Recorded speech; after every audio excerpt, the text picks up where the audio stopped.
Good evening and welcome to Angel Hour. I'm Jacqueline Mary Piper, and tonight I'm broadcasting Angel Hour live from County Mayo in Ireland, where it's beautiful, the greenery, the peacefulness, the calm, the birds, the nature. It's such an idyllic place. And it's the home of my lovely friend here, Helen DaVita, who is tonight's special guest. Helen is an international psychic medium, a tutor, a trance medium, and a very well-respected and renowned animal communicator and animal healer. And tonight the topic of the show is animals, angel healing for animals, and also animal communication. So if you're finding these subjects interesting, please do share this live feed into spiritual groups or on your timeline so that other people can also pick up the show, the energy from the meditation that I'm going to be doing in a while, and also the information that Helen is going to be sharing from her vast repertoire of skills and knowledge on her animal communication. So tonight, the animal communication is coming from two different areas of mediumship, me with the angels and Helen with her evidential mediumship experience and trance mediumship. But all people, all animals breathe the same air, and we all respond to love and healing. That is the universal truth that links us from our different fields. We both know and experience the love and the healing and want to help animals. So I want to ask Helen a few questions so that those who are not yet familiar with Helen's work can tune into Helen's energy and learn from her wisdom and experience. And the first question that I have written down here is, of course, how did you first get into animal communication, Helen?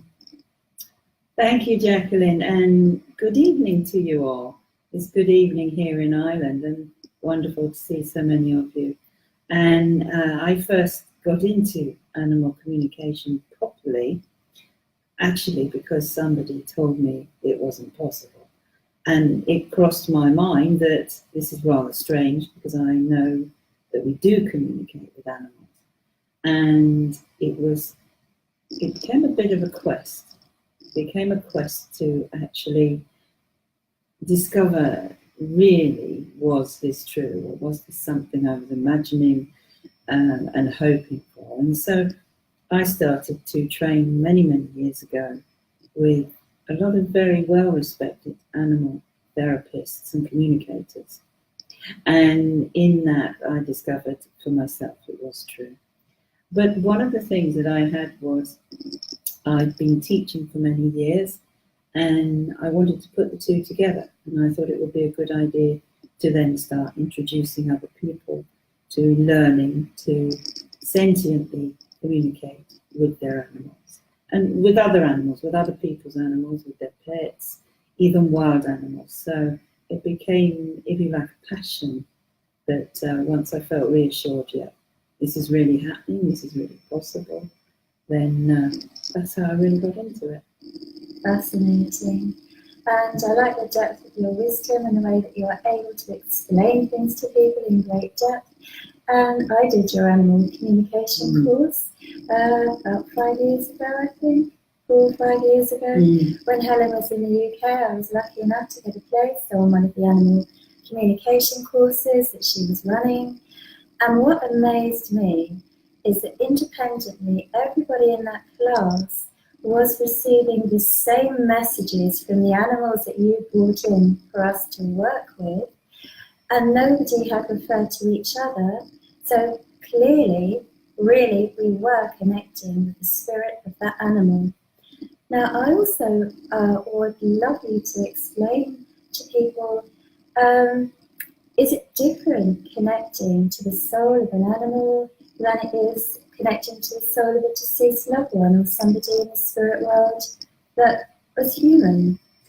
Yeah, well, firstly, of course, when you connect to the spirit of someone in the spirit world, that's different to connecting to the spirit of someone in the physical material world, our planet Earth. And most of the animals that I work with, I'm actually working with animals living in this physical world, because I think, for myself, I believe I can be of the greatest assistance there if there is any way that we can help. Because I know that those that reach the spirit world and reach the highest spheres of life are all fine. So they probably don't need my help once they're there. So it's really mainly based here. But yes, it's very different.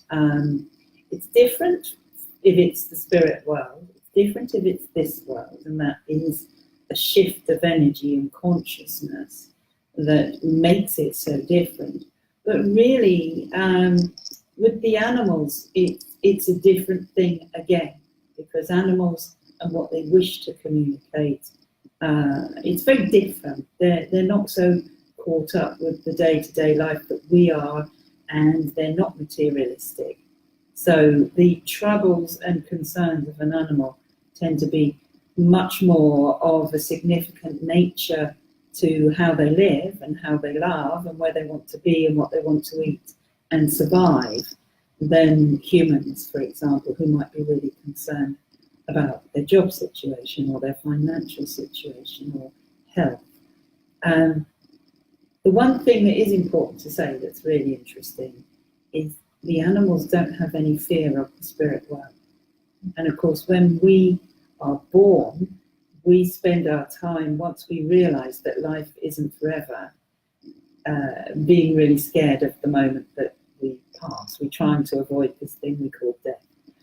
Animals, yes, they have a survival instinct, but they don't spend all their time worrying about that. And that makes a big difference to the communication. They're much more in the moment, in life.